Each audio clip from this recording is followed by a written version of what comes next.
সকল রাজনৈতিক দলকে, যে একা আওয়ামী লীগ ক্ষমতায় ছিল না, অন্য দলগুলো ক্ষমতায় ছিল, কেন কেউ আমরা ক্ষমতা ছাড়ার অভ্যাস হয় না, কেন আমরা বারবার ক্ষমতায় গিয়ে স্থায়ীভাবে থাকতে চাই। আর এই ইউনূস সাহেবকে তো আমরাই বসিয়েছি, সব রাজনৈতিক দল। 5ই আগস্টে শেখ হাসিনা পালিয়ে গেল, ওই রাতটা নেয় শখ থাকতে পারে যে কেউ ভাবেনি যে হাসিনা এত তাড়াতাড়ি পালাবে। তারপরে তো 6, 7, 2 দিন, 8 তারিখ রাত 8টা পর্যন্ত আমাদের রাজনৈতিক দলগুলো কেন সরকারকে আরো বড় করলো না? ইউনূসের কাছে রোডম্যাপ চাচ্ছি, রাজনৈতিক দলগুলো রোডম্যাপ দিক, যে ন্যূনতম বিচার বিভাগে, দুর্নীতি দমন কমিশনে, নির্বাচন কমিশনে, প্রশাসনে এই কয়টা সংস্কার সম্ভব, এই সম্ভব করে 30শে সেপ্টেম্বরের মধ্যে এটা শেষ করে দিয়ে বাকিটা নির্বাচিত সরকার করবে, না করলে আবার জনগণ আন্দোলন করবে। জনগণ তো আন্দোলনই আছে। আওয়ামী লীগের বিচার এবং সংস্কারের ন্যূনতম সংস্কার করে জাতীয় নির্বাচনের দিকে ধাবিত হওয়া। কারণ বাংলাদেশের মানুষ কতবার রক্ত দেবে? 52, 62, 66, 69, 71, 90, ইভেন 96 তো রক্ত দিতে হয়েছে। বলতে দেন, এখানে এত রাগারাগির কিছু নাই। প্রথম কথা, আমাদের দর্শক বন্ধুদের বলবো, ভিন্ন মত শোনার অভ্যাস করেন। এখানে কেউ যদি কাউকে আপনার তার বক্তব্য পছন্দ না হয়, এটাই গণতন্ত্র, এই সহ্য শক্তিগুলো হন। হাসিনা আক্তার আপনার আগের টকশোয় বিএনপি দুজন, আমি বিএনপি সম্পর্কে মন্তব্য করেছি, আমাকে মহাজ্ঞানী বলেছে এবং তারপর উল্টো পাল্টা প্রশ্ন করেছে। এই যে সহ্যবোধগুলো আমাদের আনতে হবে, এবং বেশি করে আনতে হবে রাজনৈতিক ব্যক্তিত্বদের। পরের মত শুনতে হবে, পরের বক্তব্য শুনতে হবে। আমি আবার উদাহরণ দিয়ে বলতে পারি, মতামতগুলো আমরা সহ্য করতে পারছি না। এই যে বাংলাদেশের, এবং আপনার তো দালালির মার্কেটও স্থির থাকছে না। আমাকে একদিন কেউ টাইটেল দিচ্ছে বিএনপির দালাল, কেউ বলছে জামাতের দালাল, কেউ বলছে আওয়ামী লীগের দালাল, কেউ বলছে বামপন্থীদের দালাল। না, সেটা খুব বেশি দূর যাইতে হবে না। আমাদের কমেন্ট বক্সে যদি খেয়াল করেন, আমরা কিছু করি নাই মামুন ভাই, উই ডোন্ট ডু এনিথিং। না, আমি বলি, আমি বাংলাদেশের দালাল। শুনেন, আমি বাংলাদেশের দালাল। আমার দুর্ভাগ্য, আমি জন্মাইছি 71-এর মধ্য জুলাইতে, আমার মুক্তিযুদ্ধে যাওয়ার সৌভাগ্য হয়নি। আমার বাবা মুক্তিযোদ্ধা, এবং আমি মুক্তিযুদ্ধ উত্তর বাংলাদেশে যখন থেকে বড় হয়েছি গণতন্ত্রের সংগ্রামে ছিলাম, যুদ্ধাপরাধীদের বিচারের দাবিতে ছিলাম। আমি মনে করি না যে গণজাগরণ মঞ্চ হতে পারে আওয়ামী লীগের আশীর্বাদে, কিন্তু প্রথম কয়েকদিন আওয়ামী লীগও এখানে দ্বিমত করেছে। গণজাগরণ মঞ্চে লক্ষ লক্ষ লোক জমায়েত হয়েছে। চরমপন্থী কোনো কথা বলা আমি পছন্দ করি না, কারণ গণজাগরণে বহু লোক গিয়েছে, আমি বিএনপিরও বহু বন্ধুদের দেখেছি, এবং গণজাগরণে কোনো পাপ হয়নি। যেটা আইনে গণজাগরণ মঞ্চ হয়েছিল, কেন হয়েছিল? আইনের একটা ইনহেরেন্ট দুর্বলতা ছিল, যে রাষ্ট্র কোনো রায়ের বিরুদ্ধে আপিল করতে পারবে না, সেই আইনের অ্যামেন্ডমেন্ট করার দাবি ছিল গণজাগরণ মঞ্চে। তারপরে তারা অনেকে আওয়ামী লীগের দালাল হয়েছে, সেটা তো বহু লোক হয়েছে। আর আমি কেন বলছি কোনো রাজনৈতিক দল হাই মোরাল নিতে পারবে না? যেটা বেগম জিয়া পারতেন এরশাদের আমলে, উনি বলেছিলেন আমি এরশাদের অধীন কোনো নির্বাচনে যাব না, যাননি। কিন্তু এই বিএনপি 2018 সালে ডক্টর কামাল হোসেনের সঙ্গে শেখ হাসিনার অধীনেই নির্বাচনে গিয়েছে, এবং 2022 সাল পর্যন্ত পার্লামেন্টের ছিল। কাজেই আমি 84 সাল থেকে আমার কানে এই কথাটাই বারবার ঘুরে ফিরে আসে, একটি অবাধ, সুষ্ঠু, দলনিরপেক্ষ, অংশগ্রহণকারী নির্বাচন চাই। আমাদের জাতির দুর্ভাগ্য, 4টা নির্বাচন বাংলাদেশের স্টাইলে নিরপেক্ষ হয়েছে। 91, 96 জুনে, 2001-এ, 2008-এ। তাও যে দল হেরেছে সেই দল একবার বলেছে সূক্ষ্ম কারচুপি, একবার বলেছে স্থূল কারচুপি, একবার বলেছে প্রিমেডিটেটেড। আমার প্রশ্ন একজন নাগরিক হিসাবে বাংলাদেশের বর্তমান সকল রাজনৈতিক দলকে, যে একা আওয়ামী লীগ ক্ষমতায় ছিল না, অন্য দলগুলো ক্ষমতায় ছিল, কেন কেউ আমরা ক্ষমতা ছাড়ার অভ্যাস হয় না, কেন আমরা বারবার ক্ষমতায় গিয়ে স্থায়ীভাবে থাকতে চাই। আর এই ইউনূস সাহেবকে তো আমরাই বসিয়েছি, সব রাজনৈতিক দল। 5ই আগস্টে শেখ হাসিনা পালিয়ে গেল, ওই রাতটা নেয় শখ থাকতে পারে যে কেউ ভাবেনি যে হাসিনা এত তাড়াতাড়ি পালাবে। তারপরে তো 6, 7, 2 দিন, 8 তারিখ রাত 8টা পর্যন্ত আমাদের রাজনৈতিক দলগুলো কেন সরকারকে আরো বড় করলো না? তারপরে আমি যে প্রশ্ন করছি, বিএনপি, জামাত, এনসিপি তো সেদিন হলো, তারা তো এই সরকারের বহু পদায়নে পদায়িত আছে। আজকে যদি এই মনে হয় মোশাররফ আহমেদ ঠাকুর ভাই যেটা বলছেন সেটাই যদি স্ট্যান্ড হয়, তাহলে তো এই সরকারের কোনো প্রতিষ্ঠানের পদ পদবিতে বিএনপির কোনো নেতাকর্মী থাকার সুযোগ নেই। যেটা আছে আমি বিচারাঙ্গনে জানি, অন্যান্য প্রতিষ্ঠানে জানি। ঢাকা বিশ্ববিদ্যালয়ের প্রভিসি বিএনপির টিচার, বেগম জিয়ার প্রেস কনফারেন্সে উপস্থিত থাকে দলীয় নেতা হিসেবে। তাহলে সবার পদত্যাগ করে আন্দোলন করেন। আমার বক্তব্য, আপনি নির্বাচনে যেতে আলহামদুলিল্লাহ। সচিবালয়ে তো এখনো আমি বলি আজ থেকে 4 বছর, কথার কথা শোনেন, আজ থেকে 3-4 বছর পর নির্বাচন হলো বিএনপি জিতবে। কারণ বাংলাদেশের মানুষ একটা মতামত নিয়েছে যে তাহলে সরকারের সমস্যা কি যে আমি 3 বছর পরে নির্বাচন দিব, যদি 1-3 বছর পরেই দেয়? আরে সমস্যা নিয়ে তো আমি নির্বাচন নিয়ে কোনো অরিগ না। নির্বাচন হলেও কোনো জনগণের ভাগ্য বদল হবে না, নির্বাচন না হলেও হবে না। নির্বাচন হলেও আমার প্রশ্ন হচ্ছে দুইটি বিষয় জরুরি, শোনেন, দুইটি বিষয় জরুরি। সেটা হচ্ছে আওয়ামী লীগের বিচার, আরেকটা হচ্ছে অবাধ সুষ্ঠু নিরপেক্ষ নির্বাচনের ব্যবস্থা করা। এই পুলিশ দিয়ে এখন পর্যন্ত নিরপেক্ষ নির্বাচন হবে না। গতকাল পরশুদিন সাবেক অ্যাটর্নি জেনারেল বিএনপি করলো, অত্যন্ত শ্রদ্ধাভাজন আমাদের আইনজীবী, অত্যন্ত সাহসী আইনজীবী ছিলেন। এই যে মোহাম্মদ আলী স্মরণ সভায় ফখরুল ইসলাম আলমগীর সাহেব বলেছেন, আমি ফখরুল ইসলাম আলমগীর সাহেবকে ব্যক্তিগতভাবে খুবই শ্রদ্ধা করি। আমি জানতে চাই, উনি বলেছেন এখনো কত 90% ফ্যাসিস্ট আমলারা রয়ে গেছে প্রশাসনে। এই আমলাদের অধীনে, এই প্রশাসনের অধীনে কিভাবে নিরপেক্ষ নির্বাচন হবে? আমি তো আপনার টক শোতে বহুদিন বলেছি 9 মাসে কেন আমরা তাদেরকে বিদায় করতে পারলাম না? শোনেন না, আপনি বলতে দেন না। আপনি তো বাংলাদেশে, আপনি তো বলছেন যে আমি তো আমি শেষ করি যে 9 মাসে কেন তাদেরকে বিদায় করা হলো না?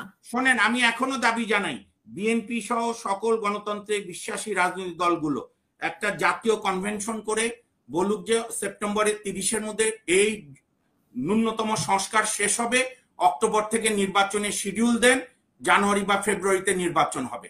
সেই দাবি যদি ইউনূস না মানে, ডক্টর ইউনূসের সরকার, আমরা জনগণও তখন ব্যাপকভাবে আন্দোলনে নামবে। আমরা তো সেই পাল্টা প্রস্তাবও দেখছি না। ইউনূসের কাছে রোডম্যাপ চাচ্ছি, রাজনৈতিক দলগুলো রোডম্যাপ দিক, যে ন্যূনতম বিচার বিভাগে, দুর্নীতি দমন কমিশনে, নির্বাচন কমিশনে, প্রশাসনে এই কয়টা সংস্কার সম্ভব, এই সম্ভব করে 30শে সেপ্টেম্বরের মধ্যে এটা শেষ করে দিয়ে বাকিটা নির্বাচিত সরকার করবে। না করলে আবার জনগণ আন্দোলন করবে। জনগণ তো আন্দোলনই আছে, কোনো অধিকার তো জনগণ এমনি পায়নি, সবকিছুই আন্দোলনে পেয়েছে। আর যারা আওয়ামী লীগের অনেক সমর্থকরা বলে আমি আওয়ামী লীগের কোনো কথা বলি না, আবার এটাও সত্যি, হাসিনা আক্তার আপনি চোখ বন্ধ রেখেন উপস্থাপক হিসাবে, বাংলাদেশে একবারই শান্তিপূর্ণ ক্ষমতা হস্তান্তর হয়েছে, সেটা হয়েছে 2001-এ শেখ হাসিনা লতিফুর রহমানের কাছে হস্তান্তর করেছে। তো সুতরাং সবারই কম বেশি আছে, কিন্তু এই গণহত্যাকারী আওয়ামী লীগের এতদিন বিচার না হওয়াটা এই সরকারের চরম ব্যর্থতা। বিশেষ করে বিচার নাই ট্রাইব্যুনাল করবে, কিন্তু তদন্ত সংস্থা তদন্ত কেন এগুচ্ছে না? এবং আমার এটাই ভয়, এই রাজনৈতিক বাতাবরণে নির্বাচন না নির্বাচন, এ ভালো ও খারাপ এই করতে গিয়ে আওয়ামী লীগ আবার পুনর্বাসিত হবে। আর কোন শক্তি নিঃশেষ হয় না। মুসলিম লীগ অপ্রাসঙ্গিক হয়ে গেছে, কিন্তু মুসলিম লীগই কনভার্ট হয়েছে মডারেট বিএনপি সহ বিভিন্ন দলে। কাজেই আওয়ামী লীগের যে 30-35% ভোট, এইটা কার দিকে যাবে এটাই হচ্ছে বড় প্রশ্ন। আওয়ামী লীগের তো 35% ভোট, 30% ভোটার তো আর গণহত্যায় জড়িত না। তাহলে আমাদের কি দরকার ছিল? আমি শেষ করছি 1 মিনিটে। উন্নত রাজনীতি 9 মাসে উপহার দেওয়া। আপনি কান পাতুন তো, আপনার টিম পাঠান, প্রত্যেক জেলা উপজেলা মানুষের কাছে খবর নেন তো একটা কোনো চাঁদাবাজি থেমেছে কিনা। কেন এই সরকার চাঁদাবাজদের গ্রেপ্তার করছে না? আমি তো এই সরকারের তীব্র নিন্দা করি। কেন কেন আমাদের রাজনৈতিক দলগুলো উন্নত রাজনীতি উপহার দিতে পারছে না? মানুষ তো এখন মিলাচ্ছে যে আগে এক জায়গায় চাঁদা দিত, তো এখন 2-3 জায়গায় দিতে হচ্ছে। ঘাট, হাট, বন্দর, নদী, সাগর, স্কুল, কলেজ, কেন? কাজেই আমাদের, আমি তো আশা করব বিএনপি এত বড় রাজনৈতিক দল এবং একটি শক্তিশালী জনসমর্থন পুষ্ট, বিএনপি সব দলকে সাথে নিয়ে, যারা আসবে আসবে, যারা আসবে না আসবে না, তাদেরকে নিয়ে একটা কনভেনশন করে, বিএনপি তো প্রস্তুতি দীর্ঘদিনের, আগামী 15ই মের মধ্যে কনভেনশন করে বলে দিক যে সেপ্টেম্বর 30-এর মধ্যে এই সংস্কারটুকু করে আপনি নির্বাচনের তফসিল ঘোষণার জন্য নির্বাচন কমিশনকে বলুন। জাতীয় সংসদ নির্বাচন 3 মাস সময় লাগে, নির্বাচনের 4 মাস বোধহয়, যাই হোক জানুয়ারি বা ফেব্রুয়ারির মধ্যে নির্বাচনের তারিখ দেন, না হলে আমরা জনগণকে নিয়ে আন্দোলনে নামবো। আপনি পজিটিভ রাজনীতির দিকে এগুন। এটাই হচ্ছে আমার বক্তব্য। এবং বিচার সবাই আমরা বলছি কোনো প্রতিষ্ঠান হাসিনা রাখেনি, এটাই সত্যি। তাহলে সেই সংস্কারগুলোর ক্ষেত্রে আমরা অমনোযোগী কেন? আমরা কেন আইন উপদেষ্টাকে বিএনপি সহ সকল দল দাবি জানায় না যে বিচার বিভাগে এখনো আওয়ামী সুবিধাবন্দীরা রয়ে গেছে সব জায়গায়? কেন আওয়ামী লীগের বিরুদ্ধে তদন্ত কাজ আগায় না? আমি হাসিনা আক্তার বহুদিন আপনাকে অনুরোধ করেছি, এটা আপনার ডোমেইনের মধ্যে, আমি ইন্টারফেয়ার করার সুযোগ নাই, যেহেতু আমাদেরকে আপনি সম্মান দেন এই জন্য আমরা কৃতজ্ঞ আপনার কাছে। আপনি বরং এক একদিন আলোচনা করেন আরো বিশিষ্ট ব্যক্তি, যে ডক্টর স্নিগ্ধা সহ মোশাররফ ঠাকুর সহ আরো দল দল বিভিন্ন বুদ্ধিজীবীদের নিয়ে, যে বাংলাদেশের বিচার বিভাগের এই সংস্কারটা 30শে সেপ্টেম্বর আগে সম্ভব কিনা, বিচার বিভাগে প্রশাসনের সম্ভব কিনা, পুলিশে সম্ভব কিনা। শোনেন, আমাদের বিচার ও সংসদ বিচার সংস্কার বিষয়ক কমিশন একটা প্রস্তাব দিয়েছে যে কোন রাজনৈতিক দলের আইনজীবী সংগঠন থাকবে না, কারণ এতে আইনজীবীরা দলবাজি বিভক্ত হয়, কোনো ন্যায় বিচারের পথ হয় না। 1990 সাল পর্যন্ত বাংলাদেশে কোনো রাজনৈতিক দলের আইনজীবী সংগঠন ছিল না, যে কারণে আমরা শামসুল হক চৌধুরীর নেতৃত্বে আমাদের পূর্বসূরীরা অসাধারণ ঐক্যবদ্ধ আন্দোলন করে এরশাদের পতনে একটা বিশাল ভূমিকা ছিল আইনজীবীদের। সেই আইনজীবীদের বিভক্ত করেছে আমাদের রাজনৈতিক দলগুলো। এই যে ডক্টর স্নিগ্ধাদের বিশ্ববিদ্যালয়গুলোতে কি হয়েছে, দুই ভাগে বিভক্ত থাকে। মানুষের অধিকার হরণের প্রশ্নে এক গ্রুপ যায়, এক গ্রুপ যায় না। পৃথিবীর কোন পেশাজীবীদের এত বিভক্তি আমরা দেখি না। আমাদের বড় দুটি রাজনৈতিক দলে বিভক্তিকরণ করেছে। আজকে সেই সংস্কারগুলো নিয়ে আলোচনা করেন। প্লাস আওয়ামী লীগের এখনো দিন শেষ হয়ে যায়নি। 30শে সেপ্টেম্বর মধ্যে বহু বিচার প্রক্রিয়ার কাজ আগানো সম্ভব। এবং আমি আবারও সবাইকে বলবো, আওয়ামী লীগের বিচার এবং সংস্কারের ন্যূনতম সংস্কার করে জাতীয় নির্বাচনের দিকে ধাবিত হওয়া। কারণ বাংলাদেশের মানুষ কতবার রক্ত দেবে? 52, 62, 66, 69, 71, 90, ইভেন 96 তো রক্ত দিতে হয়েছে। বেগম জিয়া তো 96 সালে আওয়ামী লীগকে ডেকে বলতে পারতো যে তোমরা পদত্যাগের আগেই ঠিক আছে কেয়ারটেকার মেনে নিলাম। কারণ বিএনপি তো দেখা গেল 96 নির্বাচনে অস্বাভাবিক ভালো রেজাল্ট করেছে। 116 1994 সালের সেপ্টেম্বরে আওয়ামী লীগ পদত্যাগ করে বসেছে।